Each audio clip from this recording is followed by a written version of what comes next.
Salam əziz abituriyentlər, hər birinizi xoş gördük. Biz bu günləri Azərbaycan ərəb xilafının tərkibində mövzusunu izah edəcəyik. İkinci hissəsi qalmışdı. Bir hissəsini keçən mövzumuzda izah etmişdim. Yəni geniş əhatəli mövzu olduğuna görə. Bu dəfə ərəb xilafətinin inzibati idarə etmə sistemindən danışacağıq Azərbaycanda. Demək, ərəblərin gəlişinə qədər Cənubi Azərbaycanın mərkəzi Ərdəbil şəhəri idi. Bax bu şəhər. Amma Xəzər-Ərəb müharibələrinin başlanmasından sonra isə artıq Marağa şəhəri olacaq. Bəli, Sasanilər dövründə Azərbaycanın cənubu və şimalı bir qüsunu əhatə etsə də, yəni bu gördüyünüz bütün ərazi Sasanilərin bütün qüsunu əhatə etsə də, bəli, ərəblər dövründə Azərbaycan ərazisi şimalda Dərbənd, cənubda isə Zəncana qədər olan ərazilər əhatə edirdi. Yəni, Zəncan bax bu şəhərdən başlayır, şimalda isə Dərbəndə qədər. Bax, bu ərazilər. Ərəblər dövründə artıq belə adlanırdı. Xilafətin Azərbaycan işğal etdikdən sonra ilk vaxtlar həyata keçirdiyi tədbirlərə baxaq. Sasanilərin idarəçiliyi və vergi sistemini mənimsəyirlər. Azərbaycan və Qafqazın tabe edilmiş digər bölgələr bir əmirliyə daxil edilmişdi. Atropatena və Albaniya ərazisi isə xilafətin 5 vilayətindən biri idi. Bu əmirliyin iqamətgahı isə bax burada Dəbil şəhərində yerləşirdi. Dəbil şəhərdə bax, görürsünüz, bax, dairəliyirəm. Bəli, buranı silim daha aydın görünsün. Bax, Dəbil şəhəri, görürsünüz, indiki Ermənistan ərazisinə düşür. Bəli. Və ilk vaxtlar yerli əyanlardan idarəçilikdə geniş istifadə olunurdu.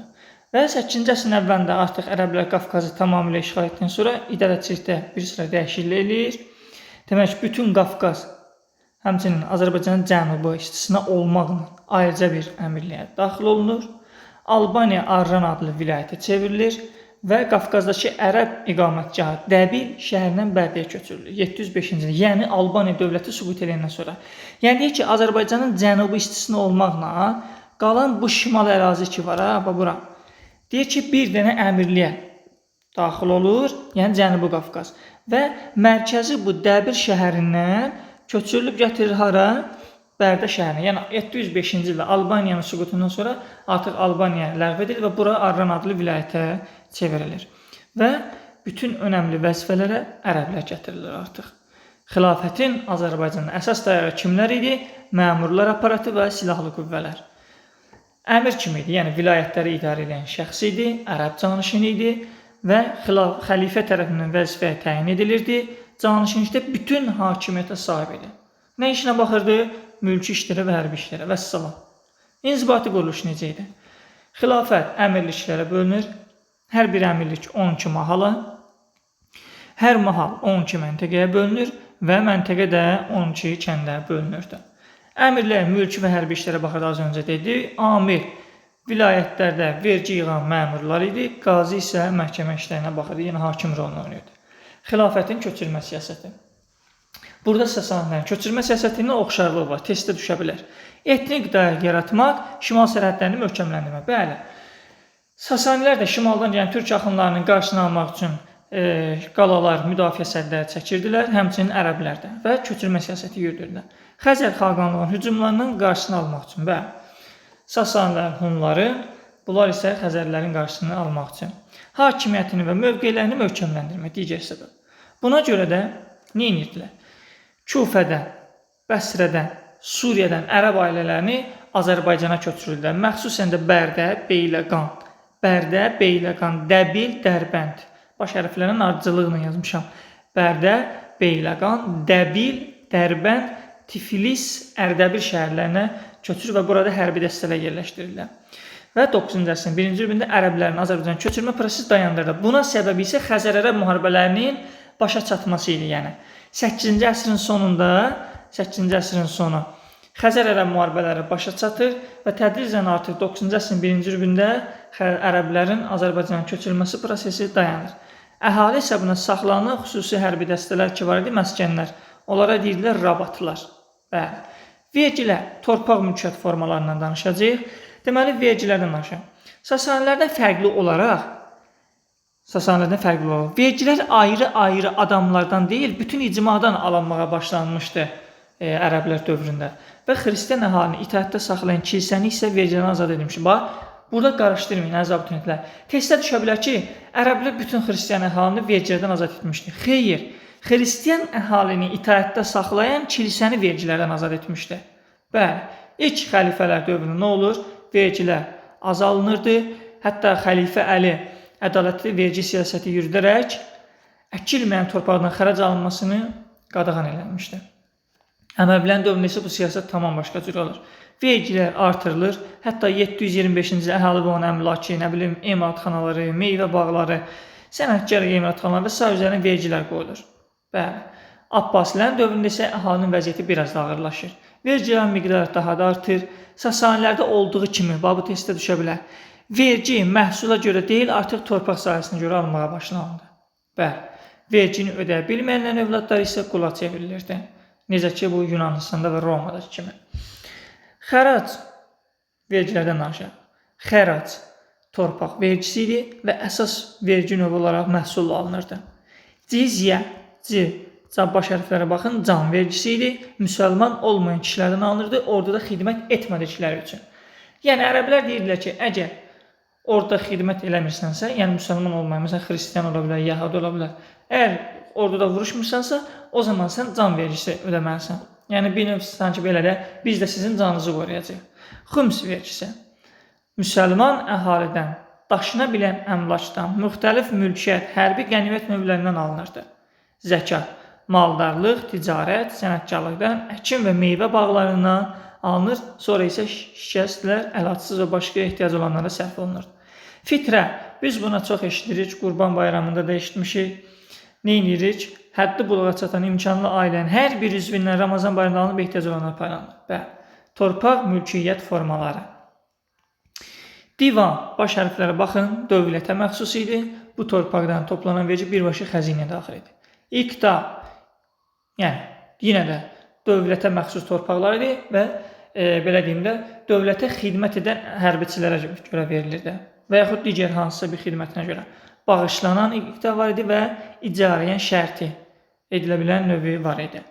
Mülk, mülkədara məxsus idi, sahibin malik adlanırdı. Yəni, bir şey ki, mənim mülkümdür, deməli bu irsi olacaq. Yəni, məndən sonra oğluma, oğlumdan sonra onun oğluna. Bəli, vəqif, dini idarələrə məxsus torpaq alınıb satıla bilməzdi.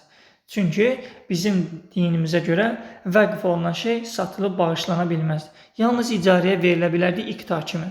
Bəli, icma, cəmaət, cəmiyyətə məxsus torpaqlar idi. Lakin bu torpağın əsas sahibi kim idi? Təbii ki, dövlət olacaq. Bəli, əsas vergilər də məhz bu torpaqlardan alınırdı.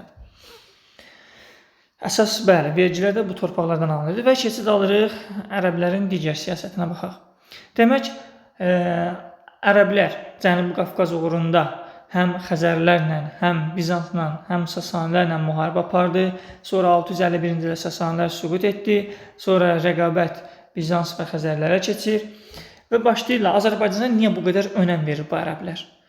Xəzər xaqanlığı ilə müharibələrdə artıq qalib gəlmişdi. Xəzər sahili boyunca o ticarət yolları ki, Şimali Qafqaza doğru uzanırdı, gedirdi və həmin o yolların əhəmiyyətinin yüksəlməsi ilə. Hətta yazırlar ki, ərəblər Bizansla rəqabəti öz xeyrinə dəyişmək üçün nə edirlər? Kiçik Asiyaya gedən, yəni Bizans ərazisinə gedən ticarət yollarını bağlayırlar. Həmin o ticarət yollarını nə edirlər? Azərbaycana yönləndirirlər. Və xilafət, ticarəti canlandırmaq üçün də bir sıra tədbirlər görür. Deməli, müsəlman və qeyri-müsəlman təbələrinə 5%, xarici tacirlərin isə 10% gömrük alırdı. Pulu silahatda keçirirlər Sasanilər kimi. Bəli, dövriyyədə Bizans və Sasani pullarını çıxardırlar. Qərb pulların kəsilməsinə qarşı ciddi mübarizə aparırlar. Və Azərbaycan əhalisinin İslami könüllü qəbul etməsinin səbəbləri nə idi? Sonunda baxaq buna. Adamların şəxsiyyətinə, mülkiyyətinin qorunması idi. Xalqın səadət və əmin-amanlıq tapacaqlarına ümid bəsləməsi idi. Yəni, artıq hamı bezmişdi Sasani-Bizans müharibələrindən, Sasani-Roma müharibələrindən və s. Yeni dini daha humanist, ümid verici, ədalətli olması idi. Əhalinin Bizans, Sasani müharibələrinin artıq əziyyət çəkməsi ilə və sonunda gələr Xürrəmlər hərəkatından danışır. Demək, əziz şagirdlər, 8-ci əsrin ortalarından başlayaraq xilafətin həm mərkəzində, Azərbaycanda və digər asılı ölkə artıq üsyanlar başlayır. Səbəblər nə idi? ərəb əhalisinin həmin ərazilərə köçürülməsi, ağır vergi siyasəti, məmur özbaşınalığı, yerli feodalların mülk və imtiyazların məhdudlaşdırılması ilə və müsafir üsyanı 748-52-ci il Beyləqanda başlanmışdı. Bax, bu şəhərdə göstərirəm xəritə üzərində. Beyləqan şəhəri görürsünüz, Araz çayının sahilində bu ərazidə demək, müsafirin rəhbərliyi altında üsyan başlayır. İlk əvvələ bu üsyan Əməvilərə qarşı başlasa da, sonradan isə Abbasilərə qarşı yönəlmiş bir üsyan idi. 748-752-ci illərdə baş vermişdi və üsyan sonunda yatırılır. Xürrəmlər hərəkatından danışan 60 il davam edib, Azərbaycanı ərəb işğalından azad etməyə və əsasən insanlar arasında bərabərlik yaratmağa çalışırdılar. Əsas mərkəzi isə Bəz qalası idi. Yəni Ərdəbil yaxınında yerləşən Bəz qalası. Məzdəkilərin ideya davamçıları idi. Bəli, özlərini məzdəkilərin ideya davamçıları hesab edirlər. Məzdəkilər kimi feodal zülmünə qarşı çıxır, bütün nemətlərin insanlar arasında bölüşdürülməsini istəyirlər. Bəli, bax bu xürrəmlərlə məzdəkilərin oxşayacaqdır, testdə qarşınıza çıxacaq. Bəs bunların məzdəkilərdən fərqi nə idi? Bunlar Azərbaycanı sadəcə yadelli işğalından, yəni ərəb işğalından azad etməyə çalışırlar. Amma heç vaxt İslama qarşı olmayıblar. Sadəcə Abbasilərin yürütdüyü vergi siyasətinə qarşı, məmur özbaşına qarşı idi və ideologiyalarında heç vaxt İslami dəyərlərə qarşı çıxmayıblar. Hətta Zərdüştlük dininin elementlərinə də burada rast gəlmək olurdu. Xürrəmlərin ilk çıxışları 778-808-ci illərdə olmuşdu, yəni fasilələrlə olub və ilk başçılar Cavidan və Əbu İmran olub. Amma Cavidan və Əbu İmran arasında gedən çəkişmə nəticəsində hər ikisi ölür və sonunda 816-cı ildə Babək Xürrəmi lideri seçilir.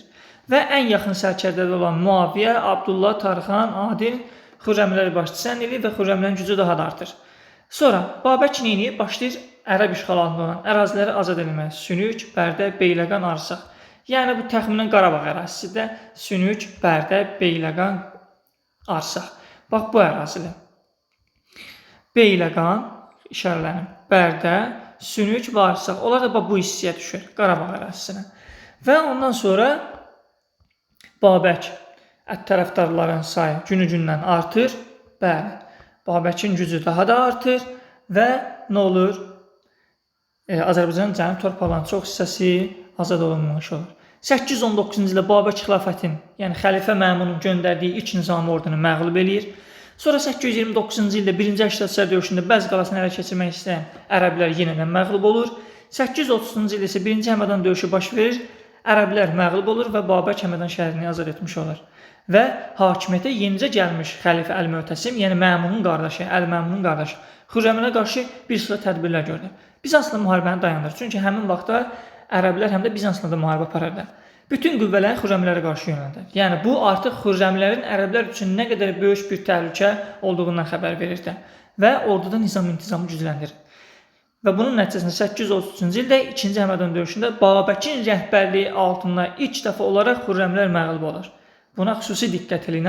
Testdə birdən düşər ki, Xürrəmlər ilk dəfə 833-cü ildə məğlub oldu. Xeyr. Ondan öncə də Cavidan və Əbu İmran dövründə də məğlub olmuşdular. Bəzən üstünlük ərəblərin tərəfində, bəzən Xürrəmlərin tərəfində olan. Amma sadəcə Babəkin rəhbərliyi altında olan Xürrəmlər sadəcə ilk dəfə olaraq 833-cü ildə 2-ci Həmədanda məğlub oldular. Və bu qələbədən ruhlanan xəlifə yeni tədbirlər həyata keçirir. Nə edir? Külli miqdarda pul və hərbi qüvvələr Xürrəmlərə qarşı yönəldir.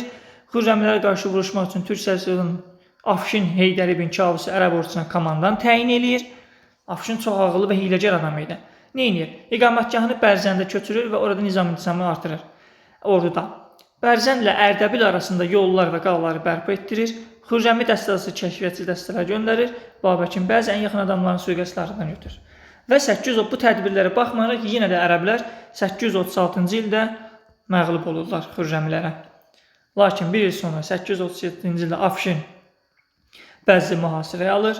Döyüşdən əvvəl Babəki sülh təklif eləyir. Məqsədi isə Bizansa qarşı Babəkin qüvvələrindən istifadə etmək idi. Bəli, Babəkin gücündən istifadə etmək idi. Həmçinin Afşinin burada başqa məqsədi də var idi. Xəlifəni devirib xilafətdə hakimiyyəti ələ keçirmək idi. Və bu Afşin üçün baha başa gəlir. Sonradan bu xəbər gedir, xəlifənin qulağına çatır və Afşini də tutub edam edirlər. Bunu da əlavə olaraq maraqlı olsun dedim. Lakin Babək təbii ki bunu qəbul eləmir, çünki xəyanət olaraq qəbul edir və 837-ci ildə baş vermiş Bəz döyüşündə Xürrəmlər məğlub olur və Bəz qalası ələ keçirilmiş olur. Və bununla da Xürrəmlər hərəkatı yatırılır. Bəz qalasının süqutundan sonra isə Babək Azərbaycan şimalına Arrana gəlir. Məqsədi də Bizans imperatorunun yanına gedərək yeni qüvvə toplayıb ərəblərə qarşı yenidən vuruşmaq istəyirdi. Lakin keçmiş müttəfiqi də var idi bunun, Səhil ibn Sumbat. Bu Babəki əsir alır, yəni öz evində ərəblərə satır bunu sonradan və 838-ci ildə Babək Samira şəhərində edam olunur. Və üsyanın məğlub olmasının səbəblərindən bayaq danışdıq. Dedik ki, yerli feodalların xəyanəti idi, xəlifənin Xürrəmlərə qarşı ən güclü sərkərdələrini cəlb etməsi ilə. Və uzun sürən müharibələrdə artıq Xürrəmlərin sayı azalmışdı və qüvvələr nisbəti artıq ərəblərin xeyrinə dəyişmişdi. Və burada qısa qeydlər yazmışam. 819, 29, 30, 36-cı il döyüşləri ərəblərlə Xürrəmlər arasında olub və burada Xürrəmlər qalib gəlib. Və 832-ci Həmədan və 837-ci il Bəz döyüşündə isə ərəblər qalib gəlib. Bu da belə. Sağ olun, əziz abituriyentlər, hər birinizə uğurlar.